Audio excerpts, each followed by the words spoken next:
Can everyone hear me? Good. With the Pledge of Allegiance. And we have a flag, at least in our minds. I pledge allegiance to the flag of the United States of America and to the republic for which it stands, one nation, under God, indivisible, with liberty and justice for all. Thank you.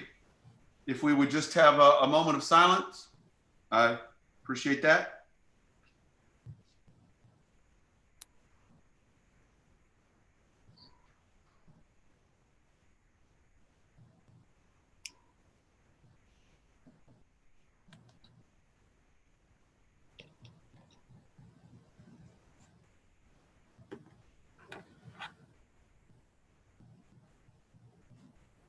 Thank you very much. Madam Clerk, could you please call the roll? Councilmember Mathey. Here. Councilmember Bolin. Councilmember Milawambwe. Here. Councilmember Emig. Councilmember Painter. Here. Councilmember Carrillo. Here. Councilmember Black. Here. Councilmember Crable. Here. Councilmember Bray. Here. Thank you very much. I appreciate that. We're going to start actually in a slightly different way. We have had regular city manager updates before public comment, but Mr. Gleason and I spoke, and I thought it was really important for us to hear not just from our city manager on COVID and general updates before public comment, but also from our chief elected executive, myself, the mayor, and our elected aldermen and women before public comment because of the unusual nature of what's happened in our city, in our community, and our nation over the last week or so. But I'm going to start with Mr. Gleason. Come on down. Where are you? Thank you, Mayor and Council. We have both Alderwoman Emig and Bolin that IT is trying to get them logged in, so they might join after the fact.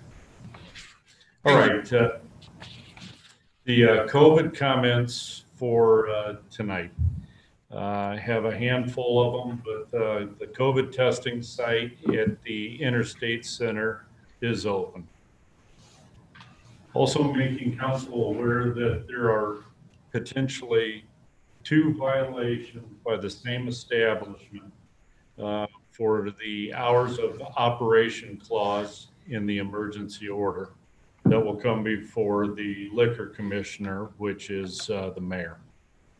Are you guys hearing feedback? A little bit. It's not quite the same. Yeah. I whatever Jeff said. Un petit. Okay. I'm going to continue. Next item under COVID comments.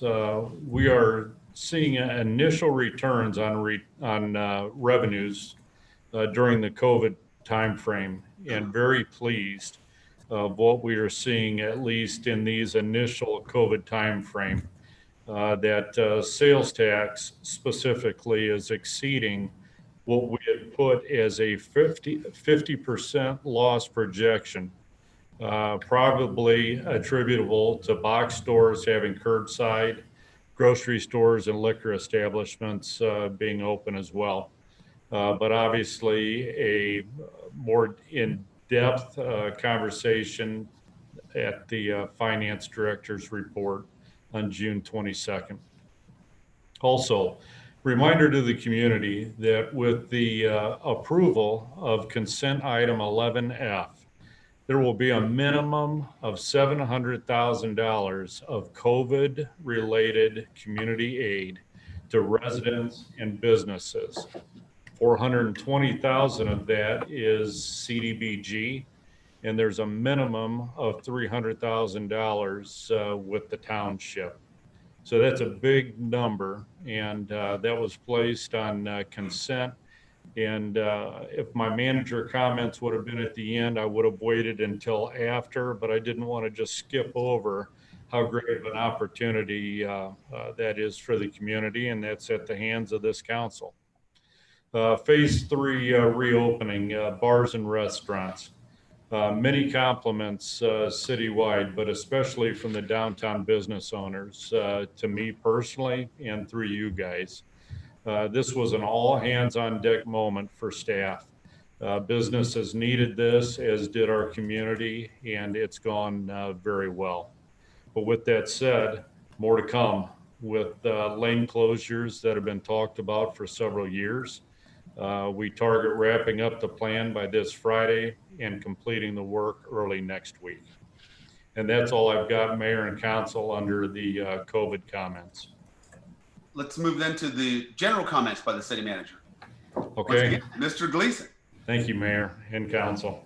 Handful of city manager comments. Just a reminder on Census 2020. It's still going. Please reach out, try to get as many people to the census website to complete that. And we're still ranking, McLean County is still ranking among the highest of Illinois counties. Also for community development and our city planner, Katie Simpson, preservation plan update. In light of COVID-19, we have pivoted our outreach strategies to a virtual public workshop. The workshop is posted on the Planning Division homepage and will be shared on social media. It will be online through June 22nd. Another item is East Oakland Avenue. In case the public has noticed, there is a fair amount of congestion due to the major sidewalk work. It's exciting and continues the West End infrastructure improvements. And then lastly, just wanted to comment, under increased community awareness and community unrest the past several days. The vision for the community, that space belongs to our community's elected officials. But I am responsible for the following: ensuring the community is informed, and our primary source of communicating is the Bloomington Police Department Facebook page and other means, and also in keeping the community safe. The Bloomington Police and Fire are the best, and that I turn all of the conversations that are occurring amongst a variety of passionate and engaged groups into opportunities to build upon existing efforts and to continue to improve this great community. And whatever happened out there, I don't hear the ringing back. Are you on mute now? Okay. That's all I have, Mayor and Council. Thank you very much. Thank you so much, Mr. Gleason. Thank you so much for all that you've done in this very difficult time. And certainly we all know this past week or so has been a very tumultuous time, to say the least, for Bloomington, for our community, for our nation. And just as we're in the midst of trying to recover from the COVID crisis, we had a series of protests in the wake of the unspeakable tragedy and murder of George Floyd in Minneapolis. Now, mostly we had peaceful demonstrations, and frankly, I was honored to be part of several of those in our community. But we also had some that were not peaceful. And under the circumstances, I felt that it was essential, that it was not an option for me not to speak out and to reassure Bloomington citizens that our number one priority, as is the case with all cities throughout the world, is public safety, and that we were on top of the situation. And so I think that that was essential. However, at the same time, it should be clear, crystal clear, that in terms of our law enforcement practices and relationships with the communities and neighborhoods in our great city, that we can do better, we must do better, and we will do better. We cannot have a militarized violence against citizens in our city. That's unacceptable. And that's why I made a pledge over the weekend that was requested by former President Barack Obama of the nation's mayors to promise to re-examine and to improve our city's law enforcement practices. Now, we have made some progress in recent years, to be sure. We have the establishment of a civilian police review board that is extremely rare amongst the nation's cities. We have the use of body cameras on police officers. That's less rare, but is growing. And the evidence shows us nationally that at least there is a tendency for both police officers and the people that they encounter to be less likely to be harmed when you have body cameras. It's as if when you know somebody's watching, there's a permanent record, everybody seems to behave a little differently. Now, we've also had the establishment and expansion of a youth intervention group within the police department, the establishment of an at-risk youth summer jobs program, although that's been somewhat delayed because of COVID this summer. And then we've had some movement, although modest, of course, toward diversification of our police force.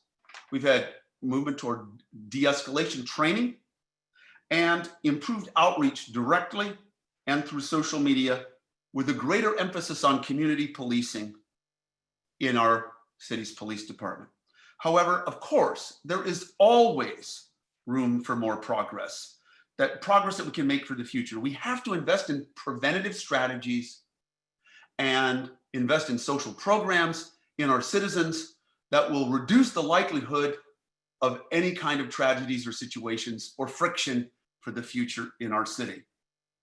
And I just want to end by saying, doing nothing is not an option in Bloomington. And those are my remarks. I'm going to go around the dais as if we were in the dais. And we have council member comments. I am going to say I kept my remarks to under 3 minutes.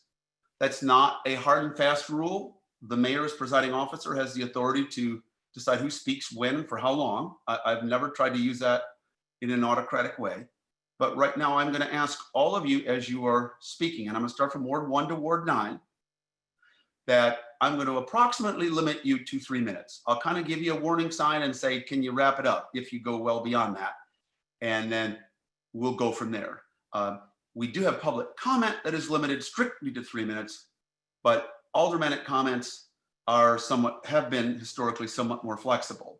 But I'm going to ask you to try to target your remarks to 3 minutes. And please also remember, there is no redirect. This is as if we're moving around the dais from Ward 1 to Ward 9. If you have something to say, if you have some contributions or some events to announce, please do so. You can actually say a lot in 3 minutes or less.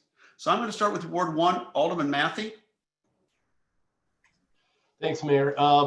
I think that you summed up a lot of my thoughts already, so I won't regurgitate what you said.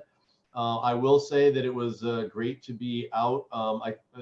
Bloomington Parks and Rec Department did an amazing job cleaning up that area in front of the Law and Justice Center, and we saw what an important space that can be for us now. So I think that was pretty awesome to see all the folks out there. I love the messaging from that Sunday rally, in which two important things that I heard were, one, fill out the census, because we need everybody to be counted. I think that the census representative told us that each person who doesn't fill it out effectively costs the city about $170,000 over 10 years in terms of grants and funding. And we need everybody to fill that out to be counted so we can run the programs we need to keep Bloomington on a positive path. And they also talked a lot about the importance of voting. Our local voting, not only for local elections like for city council, but even, this November is national elections and county board elections. So we have been getting a lot of comments, or at least I've been getting a lot of emails about things that are important to people in terms of continuing our community on a positive path forward, such as cash bail. A lot of people are very passionate about that. And that's something the Bloomington City Council can't do anything about, but the county board can. So now is the time to start researching who's running for county board and talking to people and listening to people and participating, because change never happens from sitting on the couch. And with that, the last thing that I will say is Black Lives Matter. Yep.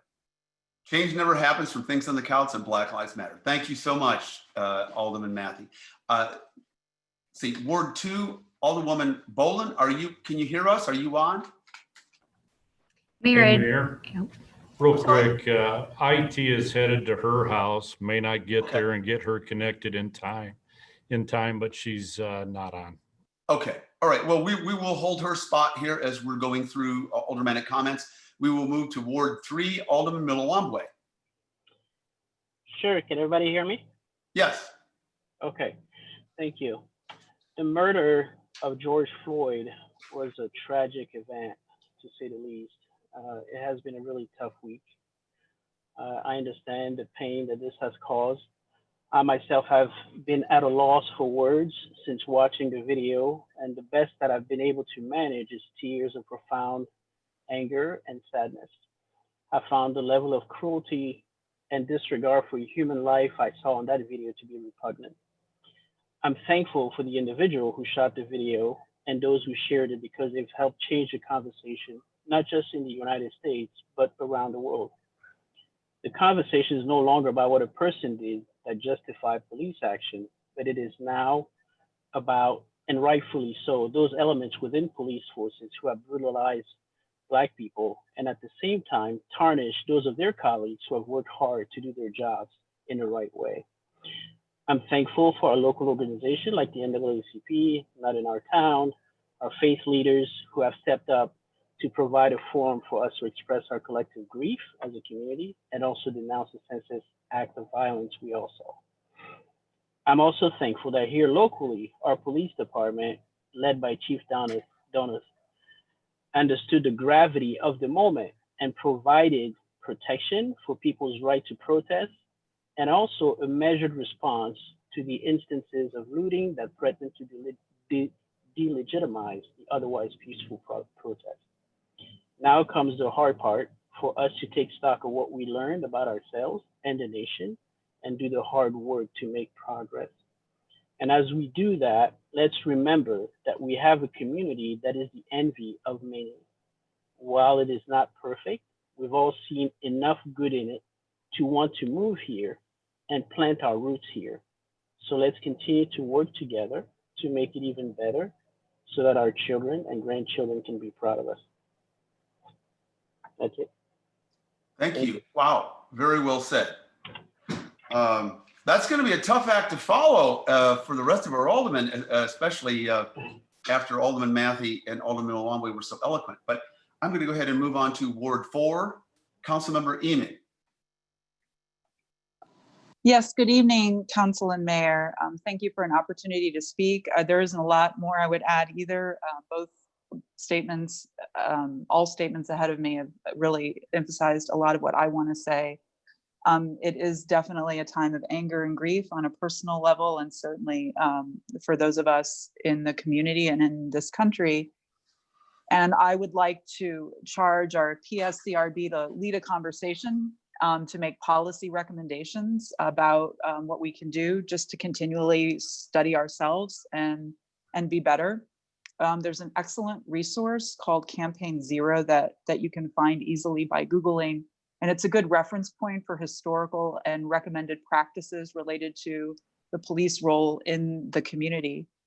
I think it's invaluable to invest in community outreach and innovation, to vote, to be counted, as in on the census. And I was especially moved and humbled by the words of the youth who have taken to the streets locally and really across the nation. And what the young people are telling us and what their vision is for our future. And one of them, Jasmine, was quoted in an article in WGLT, "I definitely want the system to be changed. This is not about one man. This is about structural racism in a country built on a system with Black slavery. And I feel like there should be education. Education is transformative." So in the voices of the youth, let's listen and learn and do better. And thank you for a chance to speak out on this. Wow, thank you, Councilmember Emi. Obviously very powerful. Excuse me, Councilmember Painter. Thank you. And yes, I have been very touched by what has happened. And I am very glad that this spark has finally caught fire. This conversation is way past overdue in our country. And I certainly hope that we don't lose the momentum that has begun now. I'm glad that people are speaking up and having difficult conversations about race. And hopefully some hearts have been turned and some minds have been changed. I just don't want this to wither and die like it has so many other times. We need to keep moving forward and we need not forget what has happened. Thank you. Thank you, Alderwoman Painter. Next, Alderwoman Carrillo. Yeah, I am not going to try to top anybody. Just to be very transparent, you know, I'm still a mess about what has happened. To me, even the word murder, I don't think justifies what we saw in that video. That was a public execution in broad daylight, and I think it served as a real sobering wake-up call for a lot of people, and it made way for a lot of people that have been saying this for a long time to finally be believed, and I'm happy about that. Following the demonstrations this past week, I've been out almost every day, and I'm so proud of the young people that are leading the way, and happy to be supportive of them in any way that I can. And I am saddened that, you know, the news story has largely been taken over by folks concerned around looting and theft and destruction of property. I think that, you know, as responsible agents in this, we need to always be redirecting the conversation back to what it actually is about. And it's about the fact that the execution of George Floyd is not that unusual in our country today, and that's the real tragedy here. You know, I made some statements that got me in a little bit of hot water, and I want to just take this moment to explain a little bit. And I had this conversation with Chief Donath. You know, a lot of this national movement is calling on us to, instead of increasing funding towards our police departments every year, to actually begin to decrease that. And I think that that's a point for us all to really think critically about the justice system as it exists today, and whether we believe that it's a system that is inherently good and can be reformed, or whether it's a system that was built on bad principle and needs to be completely and radically reimagined. I consider myself in the latter of those camps, and I like to think of myself as an abolitionist. And while that sounds really radical, I actually think it's very, very possible, because I believe deeply that as we invest in our residents and aim to provide them with a better quality of life, we, like so many other industrialized nations, will see a drop in crime and less need for police. So that's not a dig on police, but I for one would like to live in a world where that's not needed. And I think that should be incentive for all of us. I was also part of a Black Lives Matter meeting this weekend, where I saw a group of 150 Black folks huddle up to figure out what it is that they're going to come and ask of us. And I just hope that we can hold on to this resolve and move into action when those folks come to us telling us what they need, and that we can stay in the spirit of listening and centering folks who are marginalized. To my knowledge, the unveiling of those demands is going to be on June 19th, which commemorates Juneteenth. So I hope that we can listen, and I hope that we can move to bring justice to our community. Black Lives Matter. Thank you so much, Councilmember Carrillo. Yes, absolutely. I can underscore, we don't want to lose the momentum that we have here, because that appeals to the best part of humanity. Thank you. Let's see, Ward 7, Councilmember Black. Thank you, and thanks to everybody else that's spoken thus far and will speak. It's good to hear everybody's perspective.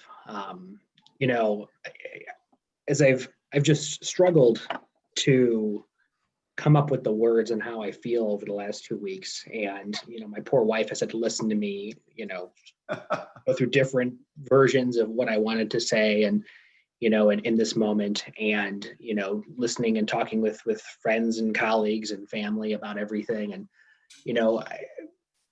I know in my soul that Black Lives Matter. And I know that in America, we are at our best when we have everybody coming to the table and being participative in our processes. And no one wants to hear what I think about race and at this time. And so,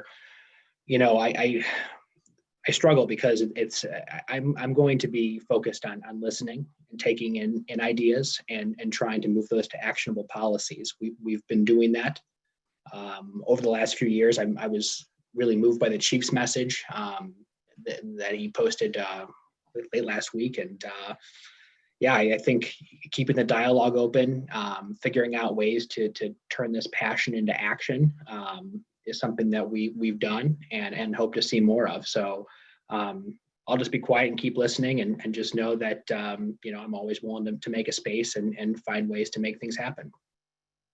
Thank you, Alderman Black. Yeah, turning action into passion and staying focused is really critical.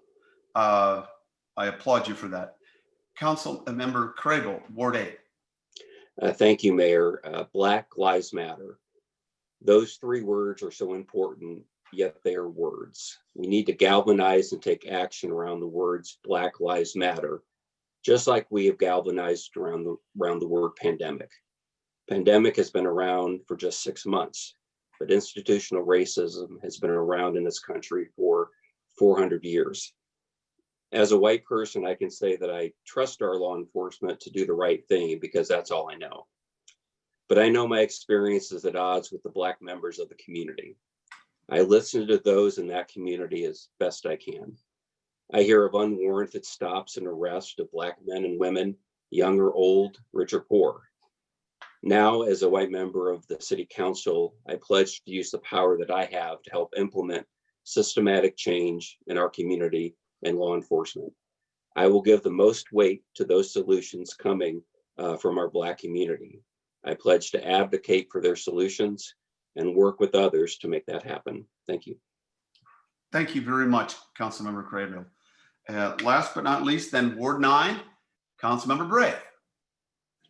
Thank you, Mayor, and thank you to all my colleagues for your heartfelt comments. I come to you today and just share that, all of our hearts were broken in seeing and learning about the senseless death of Mr. George Floyd. My heart goes out to his family and to all those who mourn. His death was senseless and cruel, as many have been in this nation that stem from similar causes. In the past 2 weeks, we have found ourselves faced with increasing issues about the Minneapolis Police Department and other police departments around this nation. There are not enough words to express the concern and sadness felt by me and others that I've observed throughout our community. And we have seen the reaction, the outpouring of grief, protests, protest marches, speeches, and messages that reflect a true desire to address racism in our community and across the nation. I am supportive of these protests because Black lives matter. Racism, the destructive forces that drive it, and the incidents that stem from it, even if incidental, must be addressed. Garnering ideas and ultimately putting into practice those ideas necessary to address racism is of utmost importance. Many of you and our other colleagues and friends, family, neighbors, we've taken these last 2 weeks to listen and hear what our community and communities all over the country have been saying. And it is a testament to our community of Bloomington that many have taken this time to listen in order to work in unity to make progress. I appreciate all the work done by city staff, city leaders, community leaders, and our community organizers. I do believe that it is the city's role to listen and work together with the community to bring about change. I have not, in this limited time available, spoken all my thoughts and intentions, and nor have I, in these few sentiments conveyed, shared them in a perfect manner. I cannot say all that needs to be said or convey the deep convictions felt here at this time. But know this, I have been listening and I will continue to listen. As a city leader, I look forward to hearing your voices. I will continue to listen and work with city staff, other city leaders, community leaders, and organizers for the benefit of this community. Thank you, Mayor. Thank you so much, Councilmember Bray. At this point, we're going to go to public comment. Madam Clerk, do we have, I'm assuming we have some people who have made. Mayor? Mayor. Oh, I'm sorry, yes. Oh, I was just going to point out that Donna is on now. Oh, she is. Oh, Donna. Yeah, Donna, sorry, can you Councilmember hear us? Bolin. Thanks. Donna, can you hear us? Donna? I can hear you. Oh, we see you. Okay. All right. So we're coming to you before we go to public comment. Oh, that's fine. I'll just pass.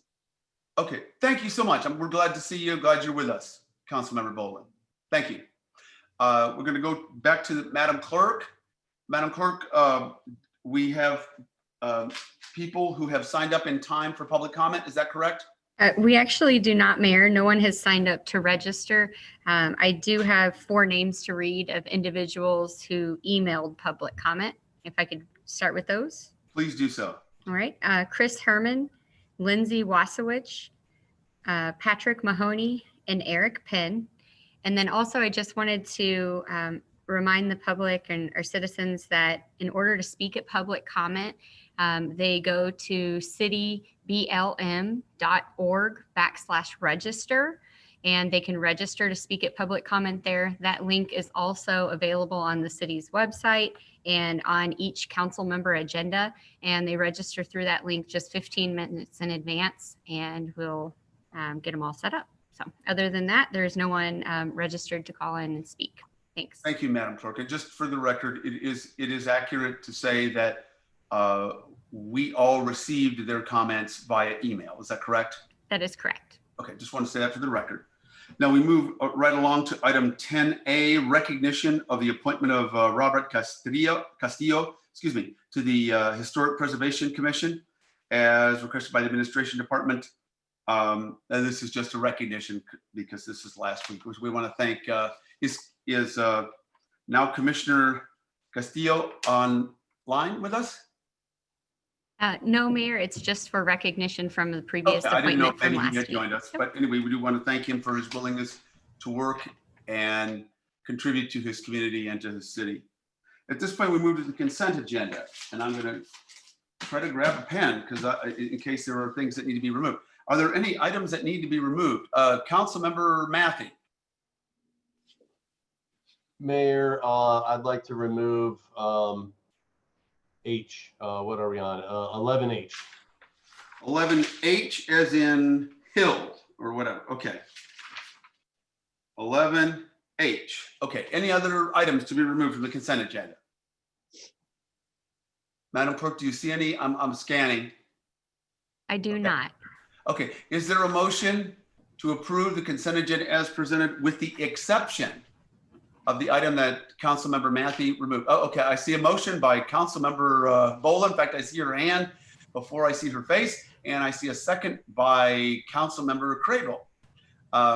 Any discussion on a motion to approve the consent agenda as presented with the exception of item 11H? Okay. Seeing none, Madam Clerk, would you call the roll? Councilmember Matthew, Yes. Councilmember Bolin, Yes. Councilmember Milawamble, Yes. Councilmember Emig, Yes. Councilmember Painter, Yes. Councilmember Carrillo, Yes. Councilmember Black, Yes. Councilmember Crable, Yes. Councilmember Bray. Yes. Thank you so much. Motion carries. There are no nays to announce, Madam Clerk. We're going to shift to Councilmember Matthew, who had pulled item H. Councilmember Matthew, you have the floor, dude. Mayor, I just need to recuse myself because I'm a member of the Sunrise Rotary, and that's what this is about. Thank you very much. We appreciate your diligence in this. Any other questions or comments on this? Is there a motion to, I'm sorry, Councilmember Black. Yeah, just real quick. I'm be making a motion at the end of this, but I'll be curious to know, like, I assume if COVID is still, an issue and the health department does not recommend we move forward, I want to highlight that we're still planning for this event. What's the plan? I could actually comment to that, Councilmember Black. At the Liquor Commission, the motion for the recommendation actually included that it was contingent upon the status of COVID at that time, as does the motion that's before you tonight. It just reads contingent upon the organization's compliance with all executive orders relating to public gatherings and all building health and safety codes. So those all events that are approved until then will be reassessed as they get closer. Yeah, thank you. I wanted to make sure that was highlighted as that came up in a couple of questions. Okay, so is that a motion now? Motion. Motion. Is there a second to Councilmember Black's motion? Is there a second? You have a couple of hands waving, Bray and Painter. I can't see them all. I'll take Bray then. So you said Bray and Painter. It's in alphabetical order at least. Okay, so motion seconded by Councilmember Bray. Any further discussion? All right, Madam Clerk, would you please call the roll? Councilmember Bolin. Yes. Councilmember Milawambwe. Yes. Councilmember Emig. Yes. Councilmember Painter. Yes. Councilmember Carrillo. Yes. Councilmember Black. I figure since he's motioning, Yes.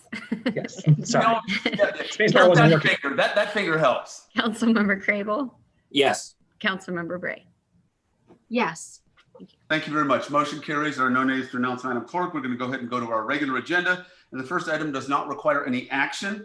It is a brief presentation organized by our city manager, Mr. Gleason. Brief 5-minute council discussion. So just remember, that's not 5 minutes per person.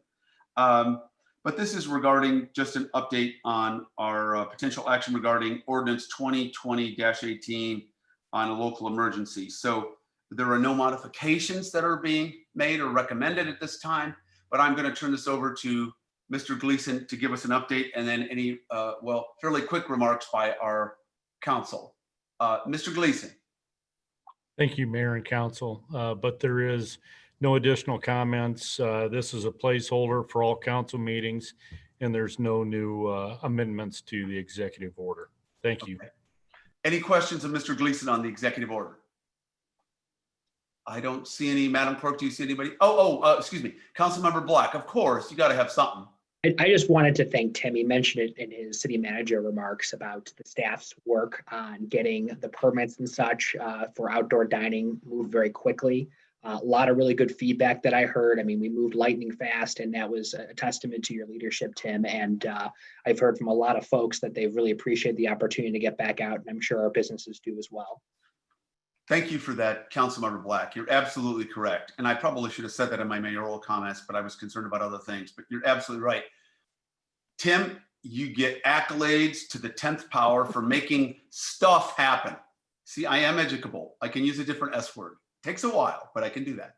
But anyway, thank you, Tim. No, I have heard nothing but positive reviews over the last week and a half or so as we've gone through this. And this past weekend, things seem to go up without without a glitch.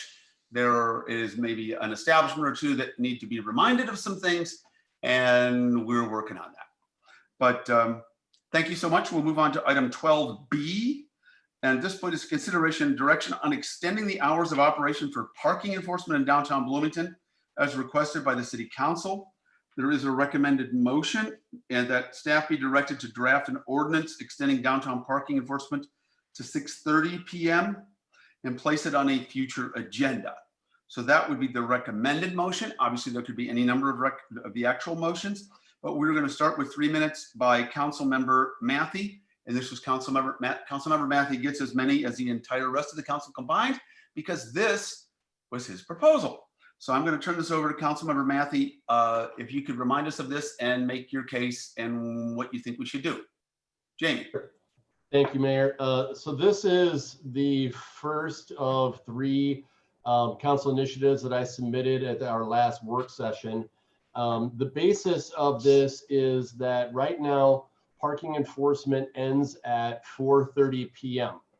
With 90-minute free parking anywhere in the downtown, that means that any car that arrives downtown at 3:01 p.m. or afterwards does not have to move until the next day, because they would be within the 90-minute window for enforcement. And what we're finding is that as more and more building owners in the downtown are redoing the upper floors of their buildings into some really cool and incredibly fun loft living environments downtown, and as more people move downtown, we're having a more of a situation with residents who rightfully want to park as close to their front door as possible, yet there's a conflict arising between residents and businesses where businesses need someplace for customers to park at the same time.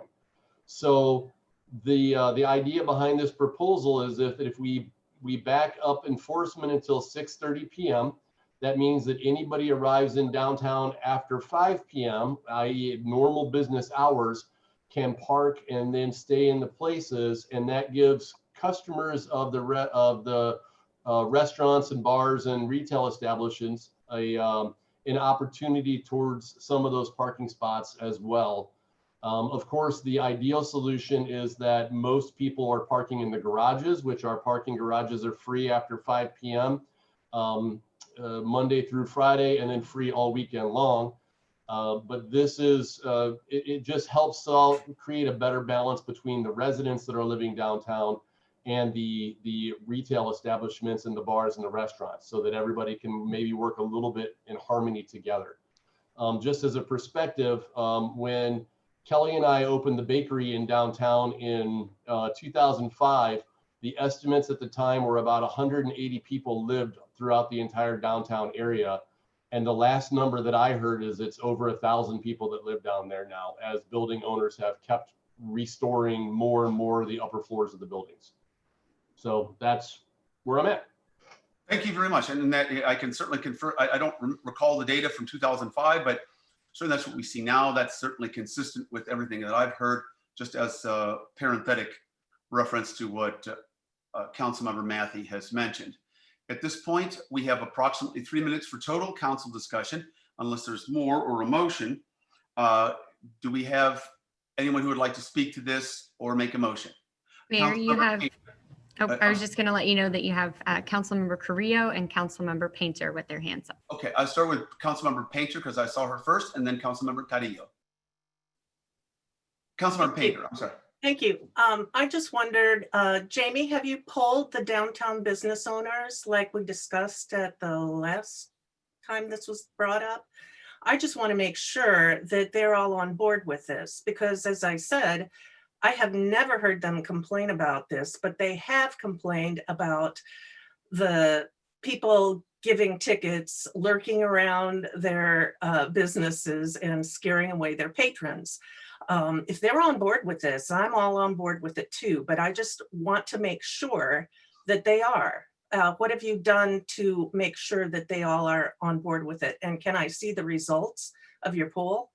Councilmember Matthey, yes. So there is actually a survey that's going on right now that the community development, or actually probably the downtown development division, has been working on collecting feedback at this time. So there is a downtown business owners Facebook group, and that group, the members of that group are supportive, but that is not everybody. So we're trying to reach out to additional businesses to get them all on board.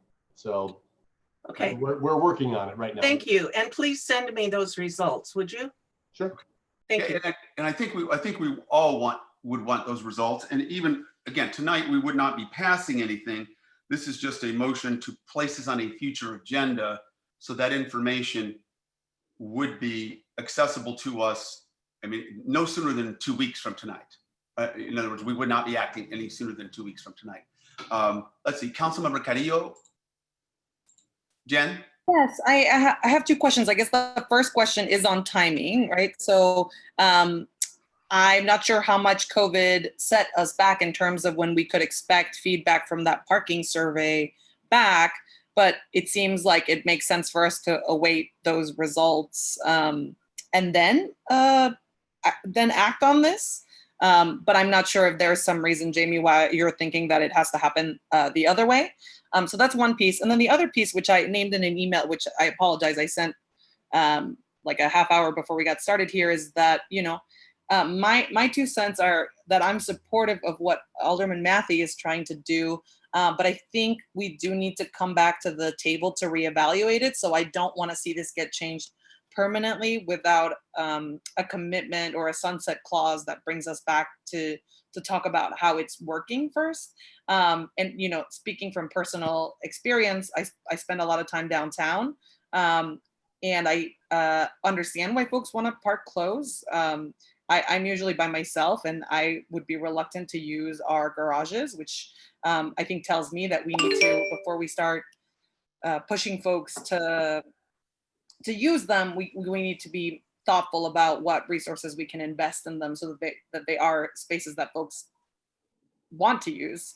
And so, so my concern is around timing, right? So at 6:30 seems like an okay time right now because it doesn't get dark until much later.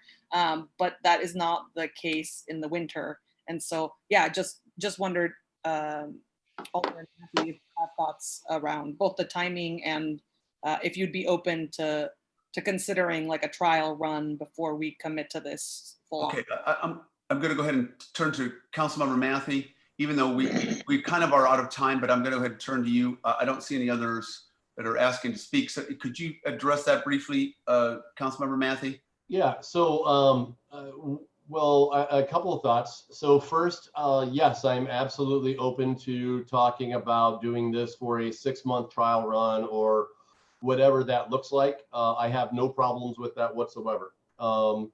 So that was one of the questions. The second question is around the garage themselves. I have 2 thoughts on that one. I see that our esteemed director of facilities, Russ, is on the line with us as well. And I know that we have about a year ago, we invested a significant amount of money in LED lighting inside of the garage. I park down there every day, and at nighttime, it practically glows. It's so bright. I know that used to be a concern for people. But maybe that's an old perception of the garage. However, at the same time, we just had a vote a couple of months ago. It seems like 7 years ago, but the reality was it was like February or March at this point. And to talk about some needed life safety upgrades to that garage. And I know that Alderman Black and I are on the same page that we, rather than continuing to invest in that garage, I see Scott's thumb creeping up. We would rather tear that garage to the ground and put a new garage up that is welcoming and is something that people are willing to use because they do feel safe, and it is more convenient for them. So some solution like that in the future, and we're just awaiting for our facilities department to come back with amazing suggestions and a direction that they think would be best way for us to go. Thank you very much. We're well out of time, but I am going to use the discretion as the presiding officer to Mr. Waller, do you have anything to add to that, to this discussion? I know you're there. Russ, can you hear me? Yeah. Anything to add? Just to Alderman Matthey's comments, so we are working on plans for the market garage, and I do respect that we do need to look for a new facility, and we're working on that. However, we will be coming back to you to do some improvements just to get us by for a while.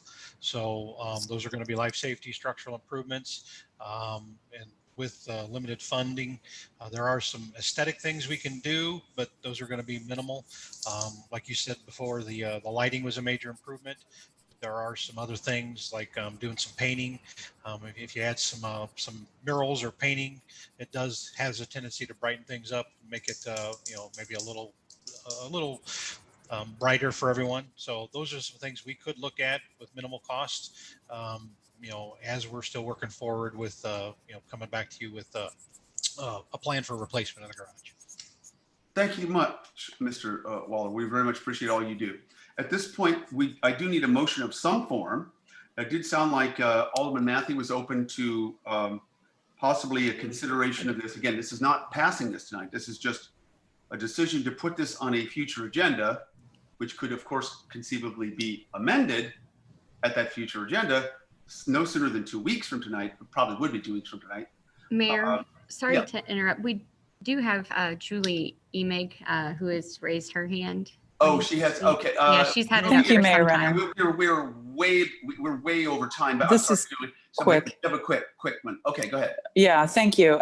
So I just want to put out on the record that I think it does make sense to have a trial run just to see how it plays out. And I look forward to seeing the data from the parking survey. But I just one more quick question of clarification for Jamie. You had mentioned that that this is largely due to the fact that we have more residents living downtown. Would you say that it's more for to make it more palatable, or frankly just more practical for people who live there to park, instead of really thinking about just the business side of it? I'm done. So I'm Jamie. Sorry. I'm not 100% sure what you're asking on that one. Do you think, are we looking at extending the parking requirements mostly for those who live downtown? Well, I think that right now there's a balance we're out of balance right now. How about I say that way? Okay, that helps. If you look at the prime retail time where most of the businesses in downtown do their prime shopping hours and stuff, right now there's a balance of the residents are getting priority over the businesses. And by changing the timing of it, I think we kind of bring everything back into balance where everybody gets an equal shot. I'm glad I asked. Thank you. Because I wasn't sure I was hearing that right. So thank you for clarifying. I'm done. Thanks. I'm glad you asked as well, Councilmember Eby. Thank you. At this point, do we have a motion? I would suggest a motion that this staff be directed to draft an ordinance for a 6-month preliminary period for our next council meeting. Is anybody willing to make that motion? Mayor, it looks like you have Councilmember Black and Councilmember Painter. Okay, I'm going to start with Councilmember Black. Yeah, I'll make that motion, but Tim, can you give us or Russ an idea on how long it might be before we see ordinance? That's a separate item. Okay, you made a motion. We can come back to that in just a second. Is Councilmember Painter, were you willing to second that? Yes. Okay, Councilmember Black, I'm sorry. I need to go back.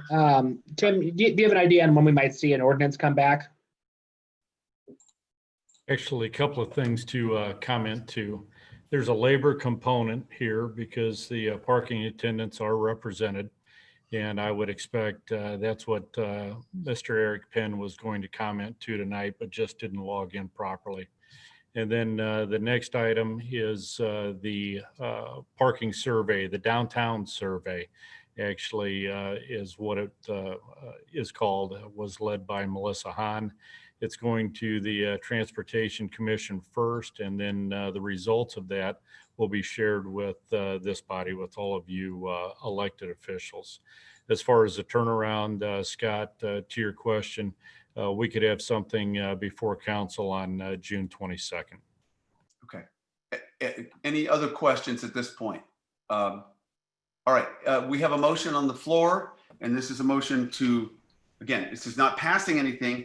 It's just for staff to present something to bring back to us for up to a 6-month trial period. Are there questions about the motion? Madam Clerk, do you see any? I don't see any. I don't see any hands up. Okay, would you please call the roll? Councilmember Matthey. Yes. Councilmember Bolin. Councilmember Yes. Bolin? Oh, Yes. Thanks. Councilmember Miller-Wambwe. Yes. Councilmember Emig. Yes. Councilmember Painter. Yes. Councilmember Carrillo. Yes. Councilmember Black. Yes. Councilmember Crable. Yes. Councilmember Bray. Yes. Great. Thank you so much. There are no names to announce, Madam Clerk. At this point, we do not have an executive session. And we do have a possibility. I'm going to look to Alderwoman Boland to start this one because I know she's usually quite excited about making this motion. Councilmember Boland, would you like to make a motion to begin to adjourn?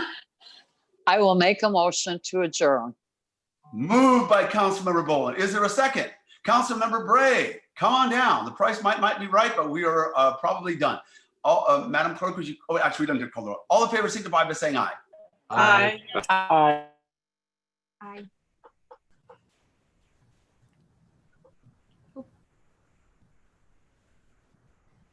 Bye, everybody. All right, I think the mayor was muted, but he did say adjournment. Okay, bye-bye.